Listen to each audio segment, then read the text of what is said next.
روزے کی فضیلت۔ پیارے نبی صلی اللہ علیہ وسلم کا ارشاد ہے، آدمی کے ہر عمل خیر کا اجر یعنی ثواب 10 گنے سے 700 گنے تک بڑھایا جاتا ہے، مگر خدا کا ارشاد ہے کہ روزے کا معاملہ اور ہے، وہ تو خالص میرے لیے ہے، میں خود ہی اس کا اجر دوں گا۔ بندہ میری ہی خاطر اپنی خواہشات اور اپنا کھانا پینا چھوڑتا ہے۔ روزے دار کے لیے 2 مسرتیں ہیں، 2 خوشیاں ہیں۔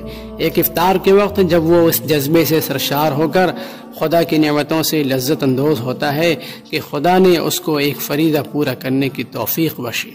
دوسری مسرت اپنے پروردگار سے ملنے کے وقت، اور روزے دار کی منہ کی بو خدا کے نزدیک مشک کی خوشبو سے بھی زیادہ پسندیدہ ہے، اور روزہ گناہوں سے بچنے کی ڈھال ہے۔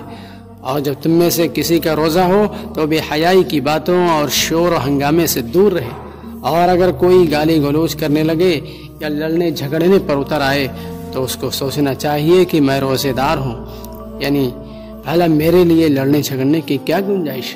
اب صلی اللہ علیہ وسلم نے ارشاد فرمایا، جس شخص نے ایمانی شعور اور احتساب کے ساتھ روزے رکھے اس کے وہ سارے گناہ معاف کر دیے جائیں گے جو اس سے پہلے ہو چکے ہیں۔ ایمانی شعور کے ساتھ روزہ رکھنے کا مطلب یہ ہے کہ خدا کے وجود پر یقین ہو، اس کے وعدوں پر یقین ہو، اور یہ یقین ہو کہ عمل کا اجر لازماً آخرت میں ملے گا، اور خدا ہی اپنے علم و حکمت اور عدل و کرم کی بنیاد پر اجر دے گا۔